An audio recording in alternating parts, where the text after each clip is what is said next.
It's after lunch and now I begin to see the tap out here, sort of the water went straight into the canal, but a bit hard for little children to stand under it in a wash. So they're going to put a platform there, which presumably will drain back into the canal. But well, that was another thing I wasn't expecting. I learned about a lot of these things after the event. So we have the rust treatment going on over the weld joint, and we have pieces of I-beam up there for the grate insert that's going to go in here. So this side's been welded as well, so all good. And the white paint is being touched up where it was blackened by the welding. This is good. See, after dinner walk around, it looks like we've got the bottom steel done. Just needs a bit of, well, I don't know if paint's going to stay on it or not. That rectangle that's sitting down the lower one there, that's going to have some wheels on it. That's just going to be a tray with some expanded steel for a bottom for it, and that'll just be a tray that can roll backwards and forwards in the pit, so you can put a bucket on it for draining oil or whatever. No idea what that one on top is about. There's bits of I-beam there. There are the cross rails for the first 2 metre section by the look of it, because there's 5 of them. So there'll be a 2 metre section and 2 1 metre sections, which will have 3 of those rails each. But yeah, I don't know what this top one is. No clue. I did actually get an IP camera working here, and another one over there on the window ledge.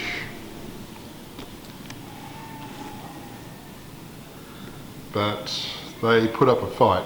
They put up a real fight, as they're supposedly Wi-Fi connectable, but I spent an hour or more trying to get them to connect via the various means for connecting via Wi-Fi, and they were just kept timing out and saying, yeah, invalid password or whatever. And it was all rubbish, because I reset them to factory defaults and did all the right things, but they just didn't want to cooperate, so I had to stick them on a cable. With them on a cable I could talk to them easily enough, but that's not as convenient as it might be. But yeah, I wasted too much of my life trying to get those ones working. At one point I indicated to Ali that what I really wanted to do was throw one on the ground and jump up and down on top of it. But can't complain about other people destroying my stuff if I destroy it myself. Looks like we've got the remaining details sorted out with the paint. The back here. So that's done now. Why are they painting that? Is the question. I'll have to ask somebody. Well, the steel guys must have moved operations down to the rice factory. I've obviously been in here this morning because the door was open, and that piece that yesterday I couldn't identify that was sitting on top there, I figured out overnight what that's for. Azra and I had discussed that we needed a cover of some kind over this to stop random small children opening those valves. So that's what that metal cover was about. And a deep puddle down there, so I'm not going to go down there. And the reason I'm thinking of going down the back there to have a look was because we've had quite a bit of rain overnight. Yesterday we were around the 11,000 litre mark. Today we're at the 21,000 litre mark. So yeah, the tank's gained a fifth of its capacity overnight. That's the total tank that is, not just the front tank. It's gained about a third of its capacity overnight. Now we have quite good flow in the canal. It's a long time since I've been down to the rice factory, but I'm busily cutting pieces for the insert brakes for the service kit.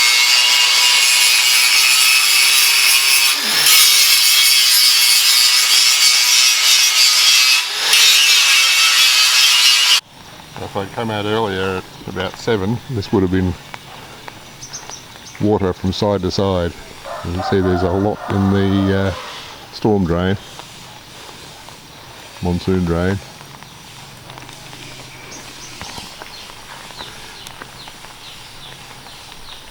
And looking the other way, it would be a very wet trip to Penambang.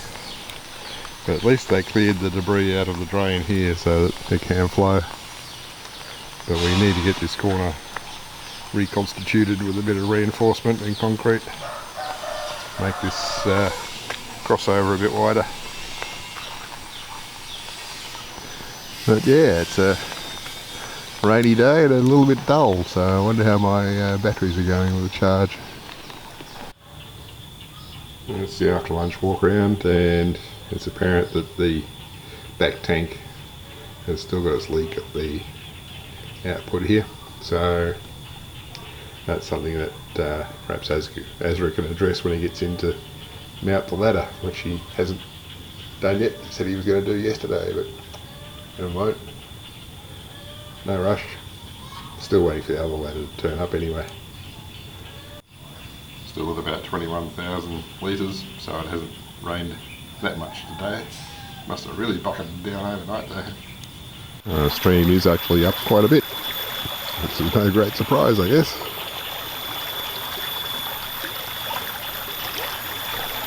Going a little trickle from here.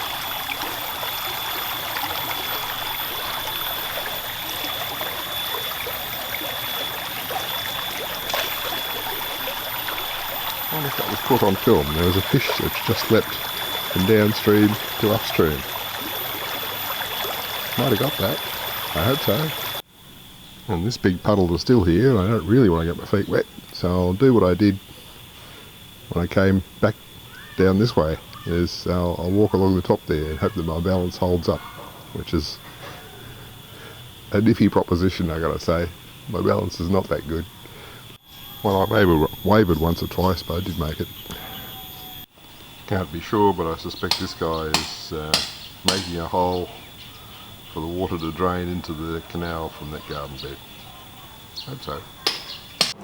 Well, I successfully hung one of those wall fans in the toilet cubicle. I just need somebody to run power to it now, since I'm not allowed to go up the top. There's another wheelbarrow with a busted wheel. And it was probably empty yesterday. And that's the lid for the valves, for the outlets of the dump valves for the tanks. So that should discourage kids from trying to open those. There's one more piece of I-beam, but they're going to need 5 more of those yet. Actually, what was left over from cutting the other 5 that they've got at the shed by the look of it, because that one is longer than the 1 metre that will fit across the pit. It's bright and sunny today, which is good, because yesterday we only got charged up to about 68% on the off-grid batteries.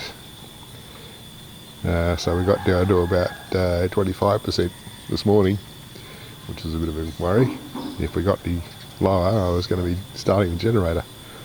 But it's sunny now, so we're charging furiously. But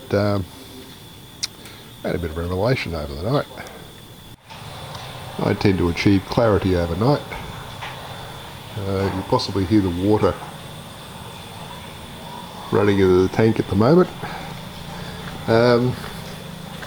We've been previously had a dry patch here because the dump valve for the back tank had been left open, and so it had drained down and we weren't getting a leak there. Recently that was closed again, and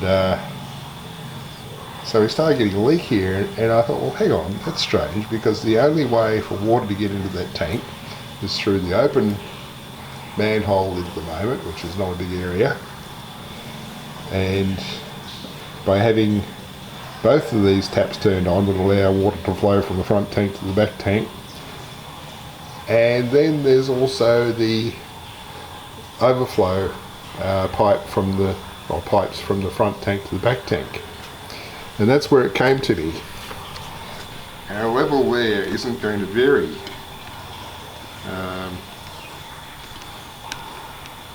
above that level at 21,000 until the back tank reaches that same level, because that's where the bottom of the overflow pipes are. Why they put them that low is a mystery to me. I would have put them right at the top, but yeah, what can you do? So if I turn off the front tap and turn off the back tap, we find out where the water level is in the back tank, and that's currently at a bit over 4,000 litres accessible, and that's been coming up. So that'll have to come up to a bit over 17,000 litres up here on that side of the scale before we start going up collectively. So clarity has come to me, but yeah, we have had a lot more rain apparently. I see absolutely no reason why those lids should be open at the moment, as all that's doing is letting those become mosquito breeding colonies. But given we're going to have to dump the entire contents of the tanks anyway, I won't make a fuss at this point. It's just when we get the ladders installed there and the tanks flushed out, I will insist that those lids are closed. It's always with the angle grinder when I come down here.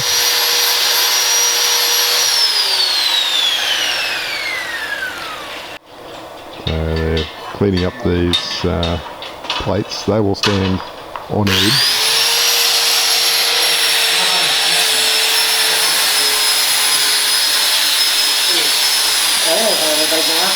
And many more of those will be cut from this sheet, I imagine.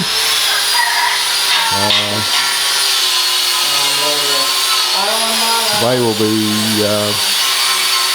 the grate to the top of the cover for the service pit.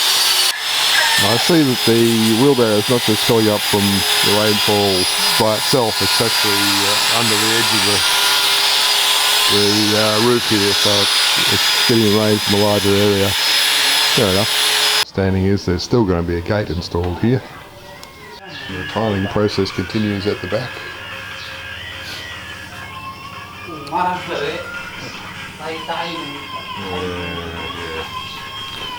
I don't want to talk about that window there. Talk about...